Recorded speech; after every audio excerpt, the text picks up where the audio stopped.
Alright everyone, so hopefully you're coming to this video after seeing the build and skills and gear breakdown that I did.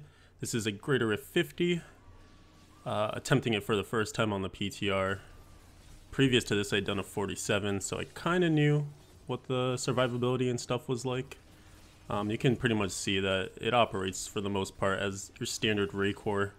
The nice thing is that of course you have the Ancients out doing some extra damage for you and helping to return that Fury. And then you'll see, as soon as the bulb gets full of Fury, I just toss out some boulders to throw it back down, and then you'll see that Wrath of the Berserker comes pretty much right off cooldown after 2 throws. Not too shabby.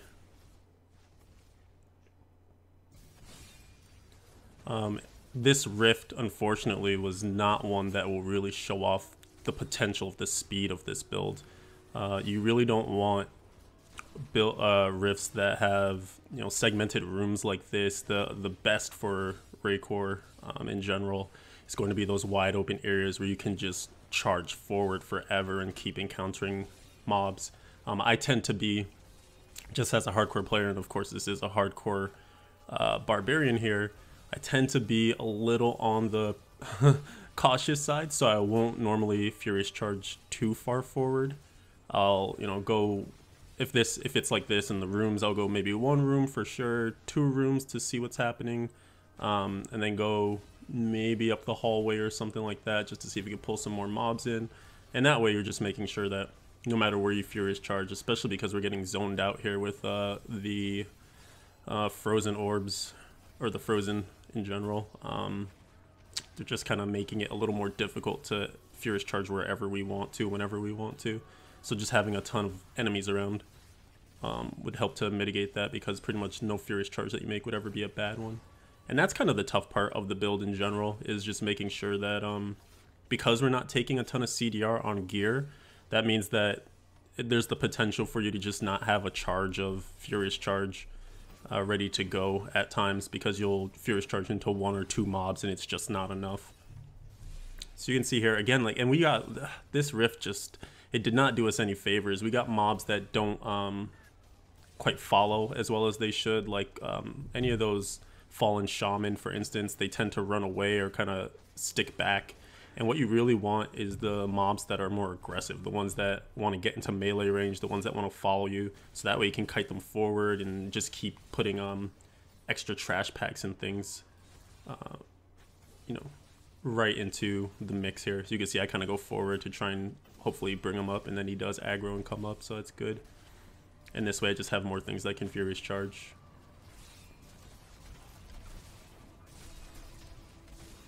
Normally with the boulders, I do try and toss them into the biggest clump of enemies. You can really toss them anywhere. The whole point is just to get them out so that the Fury gets down, because you're gonna, pretty much anytime you're staying at max Fury, you're not doing yourself any favors. Because all the Furious Charging is going to get you a ton of Fury back, and the fact that your Call of the Ancients, they're also generating Fury for you too. So it's basically wasted free damage if you think about it. Pretty much as soon as it's full, just throw a boulder. Hopefully you hit something, but of course you want to aim it in the direction of enemies, and perhaps the most dangerous enemies. I didn't even check what this shrine was. I think I saw a C and I thought it was going to be channeling, so I was expecting to be able to just Furious Charge all over the place. Then I noticed that elite pack died instantly, so it's like, oh, we have conduit. Time to roll. We got 1 pack with it, which is nice. That definitely helped to move our bar progression up quite a bit. And then we got that nice stack of white mobs that was in that corner, so that helped to give us some progress as well.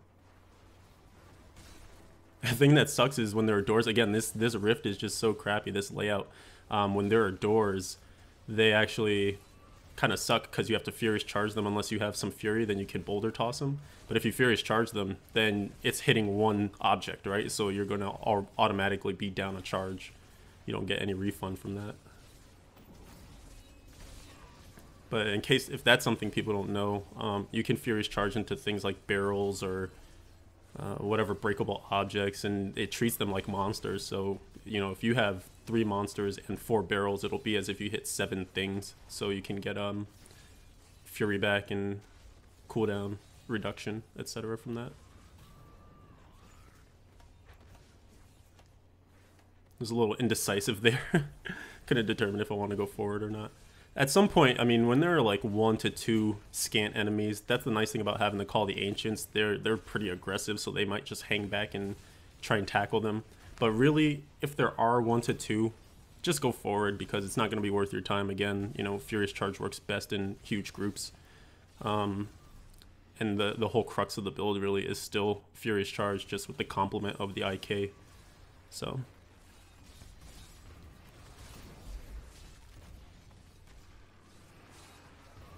and so you can see we're getting zoned here a little bit too with the molten explosions. And those little drops in the frame rate are actually when I click off the screen. I have a second screen to the right, and I play with my mouse not locked to the game, which probably is a bad idea for Furious Charge, so maybe that's a little pro tip to use the lock mouse to screen.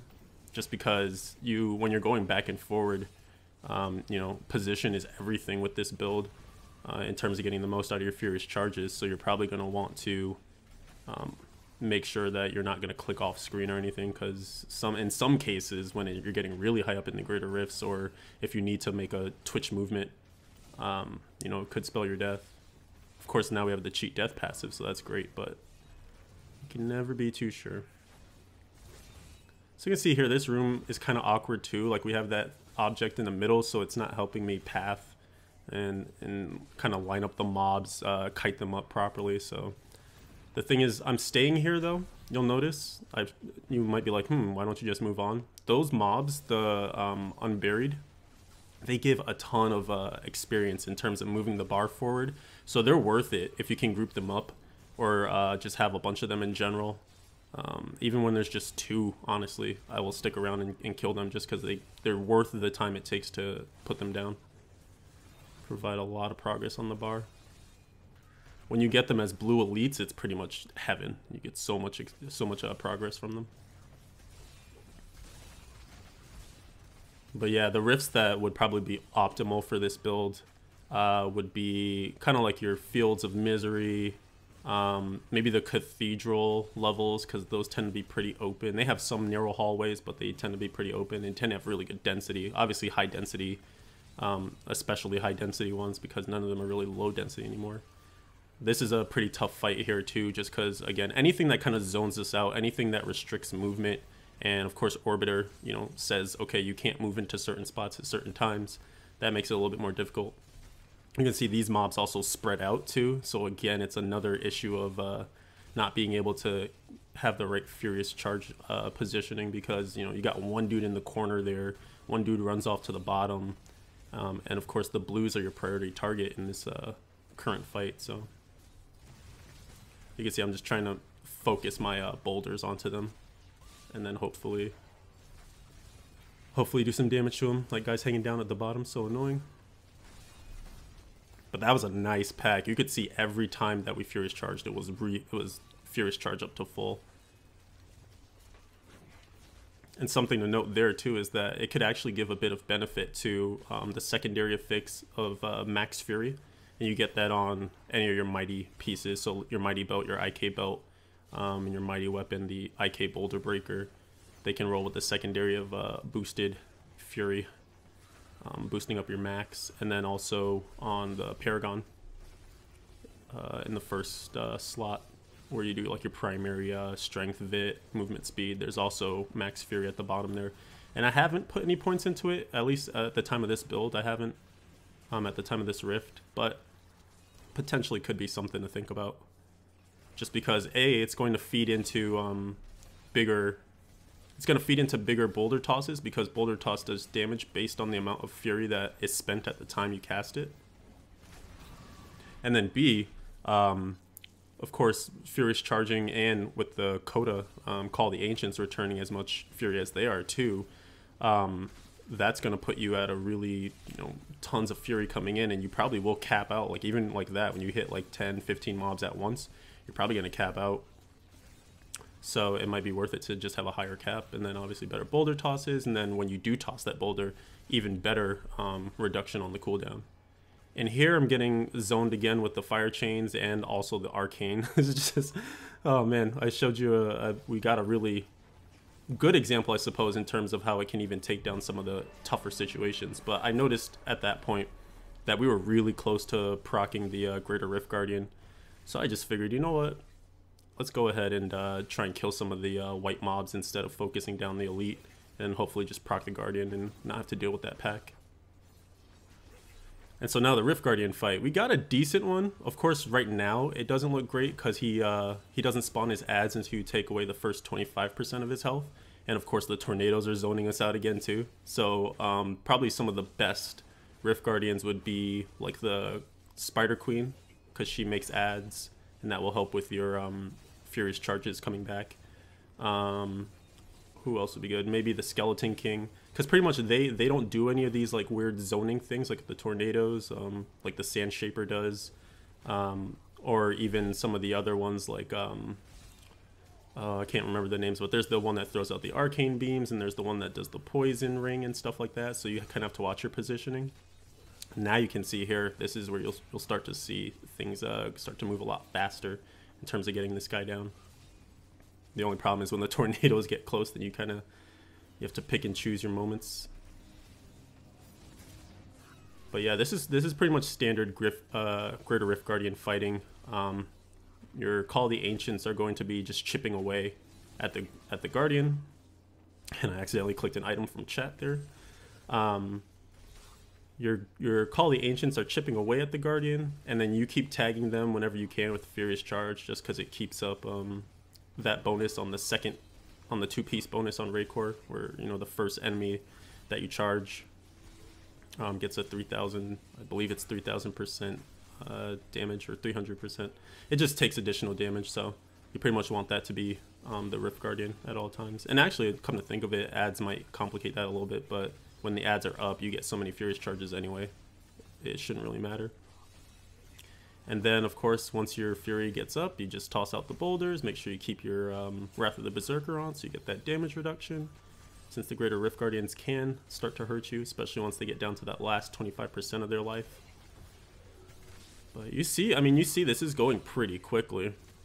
I wish I had taken note of the time. I'm sure you can use the YouTube timestamp to figure out when we started the fight and when we finished it. But on Greater Rift 50, they tend to have a decent amount of HP, so the fact that this guy went down as quickly as he did, and the fact that we had as slow of a rift as we did, means that there's definitely the potential to climb here. So some of the things you will end up needing to do is really just starting to mitigate the damage, because the build itself does a ton of damage in terms of offense, but you'll need to be able to mitigate the damage coming in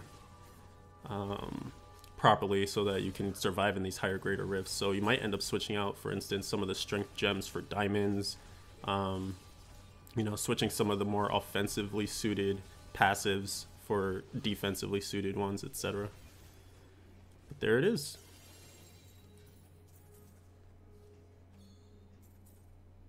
Thanks for watching.